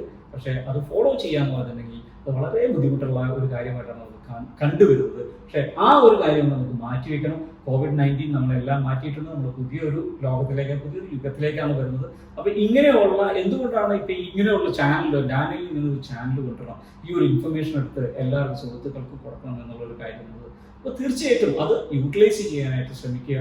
ഇപ്പോൾ നമ്മൾ ചെയ്യുന്നത് നമ്മുടെ സേവിങ്സിൽ 2 ഭാഗമാക്കുന്നു. ഈ നിക്ഷേപം നമ്മൾ നമുക്ക് ബാക്കിയുള്ള കാര്യങ്ങളുണ്ടെന്നുണ്ടെങ്കിലും നമ്മൾ ആ ഇൻവെസ്റ്റ്മെന്റിന്റെ കഴിഞ്ഞിട്ട് ഒരു ഭാഗം നമ്മൾ ഓഹരി വിപണികളിലേക്കും അതുപോലെ തന്നെ സ്വർണത്തിലേക്കും സിസ്റ്റമാറ്റിക് ആയിട്ട് എല്ലാ മാസവും നമ്മൾ ചെറിയ എമൗണ്ട് മാറ്റി വെക്കാൻ അതിനുള്ള എല്ലാ സംവിധാനങ്ങളും ഉണ്ട്. അത് പറ്റുകയും ചെയ്യും, അല്ലാതെ ലക്ഷക്കണക്കിന് രൂപയൊന്നും വേണ്ട. പക്ഷേ ഇത് നമുക്ക് മൾട്ടിപ്ലൈ ചെയ്യാം. ഓരോരുത്തരുടെ കപ്പാസിറ്റി അനുസരിച്ച് സാലറി എത്ര കിട്ടുന്നു, അല്ലാതെ ബിസിനസ്സിൽ നിന്ന് പ്രോഫിറ്റ് എത്ര കിട്ടുന്നു, അതനുസരിച്ച് ഈ 2 പ്ലാൻ ചെയ്തിട്ടുണ്ടെങ്കിൽ വളരെ സുരക്ഷിതമായിട്ട് നമുക്ക് എല്ലാ പ്രവാസി മലയാളികൾക്കും ഒരു നല്ല നാളേക്ക് ഒരു നല്ല റിട്ടേൺ കിട്ടുന്ന രീതിയിൽ തന്നെ നമ്മുടെ ഹാർഡ് ഏൺ മണിയാണ് ആ ഒരു സേവിങ്സിന് വേണ്ട ഒരു പ്രതിഫലം നമുക്ക് കിട്ടുന്ന ഒരു രീതിയിലേക്ക് തരാൻ പറ്റും. സാറേ, അവസാനമായിട്ട് ഇതുമായിട്ട് ബന്ധപ്പെട്ട് ഒരു ചോദ്യം കൂടെ സാറിനോട് ചോദിക്കുകയാണ്. ഈ സാധാരണ പ്രവാസികൾക്ക് ഈ പൈസ എങ്ങനെ ഡെപ്പോസിറ്റ് ചെയ്യാൻ പറ്റും? സാർ പറയുന്ന ETF മാർക്കറ്റിലോട്ട് ഈ പൈസ എങ്ങനെ? കാരണം സാധാരണ ആരും അങ്ങനെ ETF-നെ കുറിച്ച് കേട്ടിട്ടില്ല. ഞാൻ തന്നെ കേൾക്കുന്ന കുറച്ച് 1-2 ആഴ്ചക്ക് മുമ്പാണ് ഇതിനെക്കുറിച്ച് കേൾക്കുന്നത്. അപ്പോൾ സാധാരണ ആൾക്കാർക്ക്, എന്നെ പോലും മറ്റു ആൾക്കാർ, ചെറിയ ആൾക്കാർ, ചില ഹൈ പ്രൊഫഷണൽ ആയിട്ടുള്ള ആൾക്കാർക്കൊക്കെ ഇതിനെക്കുറിച്ച് അറിയാമായിരിക്കും. സാധാരണ ആൾക്കാർക്ക് ഇതിനെക്കുറിച്ച് ഏത് പാനലിൽ കൂടെ പോയാൽ ഈ പൈസ ഈ ETF-നകത്ത് ഇൻവെസ്റ്റ് ചെയ്യാൻ പറ്റും? തീർച്ചയായിട്ടും അത് ഒരു പ്രത്യേകം ശ്രദ്ധിക്കേണ്ട ഒരു കാര്യമാണ്. ഗവൺമെന്റ് ഓഫ് ഇന്ത്യയുടെ, RBIയുടെ, റിസർവ് ബാങ്ക് ഓഫ് ഇന്ത്യയുടെ ഒരു സിസ്റ്റം ഉണ്ട് എങ്ങനെ ഈ പ്രവാസികൾ അവിടെ ഇന്ത്യയിൽ നിക്ഷേപിക്കണം എന്നുള്ളത്. ഇപ്പം നമ്മൾ ഓഹരി വിപണിയാണെന്നുണ്ടെങ്കിലും ഈ പറഞ്ഞ ഗോൾഡ് ആണെന്നുണ്ടെങ്കിലും പോർട്ട്ഫോളിയോ ഇൻവെസ്റ്റ്മെന്റ് സ്കീം അക്കൗണ്ട് എന്ന് പറഞ്ഞൊരു അക്കൗണ്ട് ഉണ്ട്. അതിൽ കൂടെ നമ്മൾ ഇൻവെസ്റ്റ് ചെയ്യുകയാണെങ്കിൽ നമ്മൾ സേഫായിട്ട് നമുക്ക് നിക്ഷേപിക്കാം. മറ്റേ എങ്ങനെയാണ്, നമ്മൾ ആരെങ്കിലും കൂട്ടുകാരന്മാരുണ്ട് അല്ലെങ്കിൽ ആരെങ്കിലും റിലേറ്റീവ്സ് ഉണ്ട് പൈസ അയച്ചു കൊടുക്കാം അങ്ങനെ ആ പേരിൽ, അതല്ല. ഇത് സിസ്റ്റമാറ്റിക് ആയിട്ട് ഇൻവെസ്റ്റ് ചെയ്ത് ഇതിനകത്ത് വേറെ യാതൊരു ബുദ്ധിമുട്ടും ഉണ്ടാവില്ല ആർക്കും. അത് ആ ഒരു അക്കൗണ്ട് ഓപ്പൺ ചെയ്യണം. ആ അക്കൗണ്ട് ഓപ്പൺ ചെയ്യുന്നത് ഇപ്പോൾ അവിടുത്തെ സ്റ്റോക്ക് ബ്രോക്കർമാരുണ്ട്, അതുപോലെയുള്ള ആൾക്കാരെ ഇന്റർമീഡിയറ്റ്സിനെ കണ്ടിട്ടുണ്ടെന്നുണ്ടെങ്കിൽ അവർ അക്കൗണ്ട് ഓപ്പൺ ചെയ്ത് തരും. IBMC അതിനുള്ള ഹെൽപ്പ് ചെയ്ത് കൊടുക്കുന്നു. IBMC ഒരു ബ്രോക്കറാണ്. IBMC ഇൻവെസ്റ്റ്മെന്റ് മാനേജേഴ്സ് ആണ്. ഇൻവെസ്റ്റ്മെന്റ് മാനേജേഴ്സ് നമ്മൾ അവിടെ ഈ സ്റ്റോക്ക് ബ്രോക്കർമാർ വഴി മാത്രമേ നമുക്ക് നിക്ഷേപിക്കാൻ പറ്റുകയുള്ളൂ. എന്നുണ്ടെങ്കിൽ നമ്മൾ കൊച്ചിൻ സ്റ്റോക്ക് എക്സ്ചേഞ്ചിന്റെ, കൊച്ചിൻ സ്റ്റോക്ക് ബ്രോക്കേഴ്സ് എന്നുള്ള ആ ഒരു എൻറ്റിറ്റി വഴിയാണ് നമ്മളിപ്പോൾ നിക്ഷേപം. അപ്പോൾ നമ്മൾ 2-3 എൻറ്റിറ്റീസ് നമ്മൾ ഇപ്പോൾ ബോംബെയിലാണെന്നുണ്ടെങ്കിലും ആ നിക്ഷേപ മാർഗങ്ങൾ, അപ്പോൾ നമ്മൾ കേരളത്തിൽ നമ്മൾ മലയാളികൾ ഇൻവെസ്റ്റ് ചെയ്യുമ്പോൾ ആ മലയാളികൾക്ക് ഏറ്റവും അടുത്ത് അറിയാവുന്ന ഒരു സ്ഥാപനം എന്നുള്ള രീതിയിലാണ് നമ്മൾ കൊച്ചിൻ സ്റ്റോക്ക് എക്സ്ചേഞ്ച് വഴി അക്കൗണ്ട് ഓപ്പൺ ചെയ്ത് കൊടുക്കുന്ന ഒരു സപ്പോർട്ട് നമ്മൾ ചെയ്യുന്നുണ്ട്. ആ അക്കൗണ്ട് ഓപ്പൺ ചെയ്യുന്നതും അതുകൂടാതെ ഇതൊരു CSR ആയിട്ടാണ് നമ്മൾ ഈ ഒരു നിക്ഷേപ മാർഗം എങ്ങനെയാണ്, അതായത് ഇപ്പോൾ ഈ 100 ദിർഹം നിക്ഷേപിക്കുകയാണെങ്കിൽ ഇപ്പോൾ ബ്രോക്കർമാരിൽ നേരിട്ട് പോയി അവരുടെ ആ ഒരു ഫീസിലേക്ക് ചിലപ്പോൾ വന്നിരിക്കില്ല. പക്ഷെ നമ്മളൊരു കോർപ്പറേറ്റ് സോഷ്യൽ റെസ്പോൺസിബിലിറ്റി എന്നുള്ള രീതിയിലാണ് ഈ കാര്യങ്ങൾ നമ്മൾ ചെയ്ത് കൊടുത്തുകൊണ്ടിരിക്കുന്നത്. അപ്പോൾ അതിലൊരു ചെറിയ ഒരു ഫീസ് അവിടെ അക്കൗണ്ട് ഓപ്പൺ ചെയ്യുന്നുണ്ട്, കൊറിയർ ചെയ്യുന്നതിനൊക്കെ ആയിട്ടുള്ളതുകൊണ്ട് അത് പേ ചെയ്തിട്ടുണ്ടെങ്കിൽ അക്കൗണ്ട് ഓപ്പൺ ചെയ്താൽ ആ അക്കൗണ്ട് ഓപ്പൺ ചെയ്താൽ ഓഹരി മേടിക്കാൻ പറ്റും, സ്റ്റോക്ക് മേടിക്കാൻ പറ്റും, അതുപോലെ തന്നെ സ്വർണവും ചെറിയ രീതിയിൽ മേടിക്കാനായിട്ട്. ഈ ഒരു അക്കൗണ്ടിൽ നിന്ന് തന്നെ ഷെയർ മാർക്കറ്റിലോട്ടും പൈസ ഇൻവെസ്റ്റ് ചെയ്യാൻ പറ്റും, ഈ പറയുന്ന ETF-നകത്തോട്ടും പൈസ ഇൻവെസ്റ്റ് ചെയ്യാം. തീർച്ചയായിട്ടും നമ്മൾ ഒരു കാര്യം ശ്രദ്ധിക്കേണ്ടതെന്ന് വെച്ചിട്ടുണ്ടെങ്കിൽ നമുക്കറിയില്ല ഏതാണ് ഇപ്പോൾ ഏറ്റവും കൂടുതൽ റിട്ടേൺ തരാൻ പോകുന്നത്. അതിനാണ് നമ്മൾ ഡൈവേഴ്സിഫൈഡ് ഇൻവെസ്റ്റ്മെന്റ് എന്ന് പറയുന്നത്. നമുക്കിപ്പോൾ ഒരു 100 ദിർഹം ഉണ്ടെങ്കിൽ 50 ദിർഹം നോക്കി ഇതിനു വേണ്ടി മാറ്റിവെക്കാം, 50 ദിർഹം വേണ്ടി നമുക്ക് സ്വർണത്തിലേക്ക് വേണ്ടി മാറ്റിവെച്ചാൽ നമുക്ക് അത് നല്ല രീതിയിൽ നമുക്ക് ഒരു ബാലൻസ്ഡ് ആയിട്ടുള്ള കാര്യങ്ങളിലേക്ക് കൊണ്ടുപോകാനായിട്ട് പറ്റും. ഇത് കേൾക്കുന്ന ആർക്കെങ്കിലും ഈ ETF-നകത്ത് പൈസ ഇൻവെസ്റ്റ് ചെയ്യണമെന്ന് താല്പര്യമുണ്ടെങ്കിൽ IBMC-യുടെ ലാൻഡ് ഫോൺ നമ്പർ ഞാൻ ഈ വീഡിയോയുടെ താഴെ ലിങ്കിനകത്ത് കൊടുക്കുന്നതായിരിക്കും. നിങ്ങൾക്കത് കണ്ടിട്ട് IBMC-യുടെ ഓഫീസുമായിട്ട് കോൺടാക്ട് ചെയ്ത് കഴിഞ്ഞാൽ അവരതിൻ്റെ ഗൈഡൻസ് തരും. ഇവർ ഒരിക്കലും ബ്രോക്കറേജ് അല്ല, ഇവർ മിഡിൽ നിന്നുകൊണ്ട് നിങ്ങളുടെ പൈസ വാങ്ങുന്ന ആൾക്കാരല്ല, നിങ്ങളുടെ പൈസയുടെ കമ്മീഷൻ വാങ്ങുന്ന ആൾക്കാരും അല്ല. ഇവര് നിങ്ങൾക്ക് വേണ്ടുന്ന ഒരു ഹെൽപ്പ് ചെയ്യുന്ന ആളുകളാണ്. ഞാൻ അതുകൊണ്ട് തന്നെയാണ് IBMC സജിത് സാറിനൊക്കെ എനിക്ക് അത്ര വിശ്വാസം ഉള്ളതുകൊണ്ട് മാത്രമാണ് എൻ്റെ ചാനലിൽ കൂടെ ഞാൻ ഇത് പ്രൊമോട്ട് ചെയ്യുന്നത്. ഒരിക്കലും ഞങ്ങൾക്ക് ഇതിനകത്തൊന്നും പൈസ, നിങ്ങൾ എടുക്കുന്ന പൈസയുടെ കമ്മീഷൻ വാങ്ങാനൊക്കെ ഉണ്ട്, ഒന്നുമല്ല. അത് ജെന്യുവിനായിട്ട്, ഞാൻ നാട്ടിൽ ഒരു LIC ഏജന്റ് ആയിരുന്നു. അപ്പോൾ പൈസയുടെ നിങ്ങൾ ഒരു പൈസ ഇട്ട് കഴിഞ്ഞാലും കൊണ്ട് എത്ര പൈസ കമ്മീഷൻ പോകും, ഒരു ഇൻഷുറൻസ് ഫീൽഡിൽ എത്ര പൈസ കമ്മീഷൻ പോകും എന്നുള്ളത് വ്യക്തമായിട്ടൊരു ധാരണ കമ്മീഷൻ മേടിച്ച ആളെന്നുള്ള രീതിയിൽ എനിക്ക് അറിയാവുന്നതാണ്. ഇത് നിങ്ങളുടെ പൈസ നിങ്ങൾ തന്നെ സിസ്റ്റമാറ്റിക് ആയിട്ട് ഇൻവെസ്റ്റ് ചെയ്യുന്നു, നിങ്ങളുടെ ഫ്യൂച്ചറിന് വേണ്ടി നിങ്ങൾക്ക് ഉപയോഗിക്കാൻ വേണ്ടിയാണ്. ഇത്രയും നേരം ഞങ്ങളെ കണ്ടിരുന്ന നിങ്ങൾക്ക് ഏവർക്കും നന്ദി. നിങ്ങൾ ഇതുവരെ ഞങ്ങളുടെ ചാനൽ സബ്സ്ക്രൈബ് ചെയ്തിട്ടില്ലെങ്കിൽ ഞങ്ങളുടെ ചാനൽ സബ്സ്ക്രൈബ് ചെയ്യണം. പിന്നെ നിങ്ങൾക്ക് ഈ വീഡിയോ ഉപകാരപ്പെട്ടു എന്ന് തോന്നുകയാണെങ്കിൽ നിങ്ങളുടെ ഫ്രണ്ട്സിലേക്കും ഫാമിലി സർക്കിളിലും ഒക്കെ ഈ വീഡിയോ ഷെയർ ചെയ്ത് കൊടുക്കണം. വീണ്ടും വ്യത്യസ്തമായ മറ്റൊരു വീഡിയോയുമായിട്ട് നിങ്ങളുടെ മുമ്പിലേക്ക് വരാമെന്ന് പ്രതീക്ഷിക്കുന്നു.